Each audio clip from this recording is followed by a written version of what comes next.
Olá, tudo bem? Já faz algum tempo que eu tenho gravado algumas mensagens sobre a visão celular e eu estou passando aqui de novo para compartilhar um princípio com você que me acompanha pela internet e pelas redes sociais, tá bom? Eu me chamo Gilben Ferraz, sou pastor e trabalho com pequenos grupos desde 97, quando aceitei a Jesus e fui colocado em uma célula na igreja em que eu me converti, entregando a minha vida a Deus. Sabe, gente, eu tenho pensado sobre o preconceito que muitas pessoas têm com essa visão e o desconhecimento que as pessoas têm. Infelizmente, tem muita gente que já usou a visão celular de modo errado, causando tumultos, mau testemunho e escândalo no meio cristão evangélico. Mas eu quero afirmar a vocês que trabalhar com células, pequenos grupos em uma igreja, em uma comunidade cristã, é uma coisa altamente positiva, e eu provo isso a você. Na verdade, quando você trabalha com células, você resgata vários princípios do Novo Testamento. Eu quero te mostrar hoje um desses princípios, que é o princípio da prestação de contas. Se você abrir no livro de Atos, capítulo 5, do verso 1 ao 11, você vai se deparar com uma história muito estranha, com uma história muito polêmica até por sinal, de Ananias e Safira, um casal que tinha um campo. Eles venderam o campo e depositaram o dinheiro aos pés dos apóstolos, como todos os cristãos faziam no primeiro século.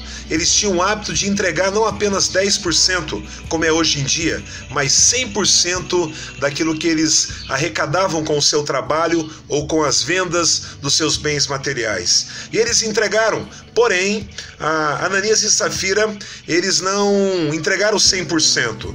Eles falaram que entregaram 100%, mas entregaram apenas 90%, 70% talvez.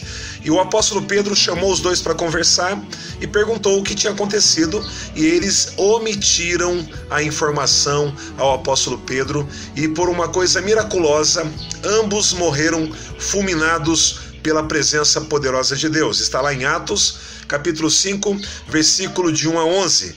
E o versículo 11 termina assim: "E grande temor apoderou-se de toda a igreja e de todos que ouviram falar desses acontecimentos."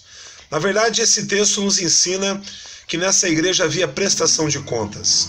Nós precisamos aprender a prestar contas uns aos outros. Porém, na igreja convencional, tradicional, organizada apenas em celebrações, numa estrutura em que as pessoas não têm relacionamento, convivência, não têm intimidade, não têm confidencialidade, não têm convivência semanal ou diária, isso é impossível de acontecer.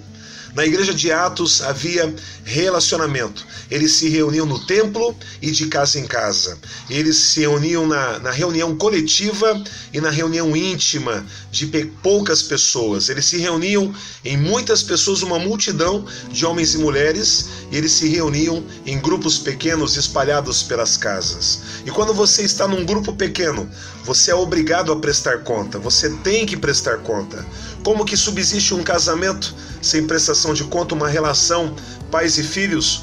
Vamos pegar na empresa, por exemplo, como que é a caminhada de um gerente com seus subordinados. Então, em qualquer ambiente, seja eclesiástico, seja profissional, seja familiar, nós precisamos estabelecer o princípio da prestação de contas. E na igreja em células, isso é trabalhado no discipulado, no treinamento da liderança, na caminhada no dia a dia com as pessoas. Então, eu incentivo você, pastor, você pastora, você membro, você líder de uma igreja local, a vocês trabalharem para serem uma igreja em células, porque nesse sentido haverá uma comunidade, uma igreja mais saudável, porque só há vida saudável, só há saúde espiritual e emocional em ambientes onde há a prestação de contas, tá bom? Eu espero que tenha ajudado essa mensagem e que, se você tiver alguma dúvida, alguma curiosidade, quiser conversar sobre a visão de células, eu estou à disposição de você, seja as pessoas da minha igreja, seja os meus colegas e amigos pastores,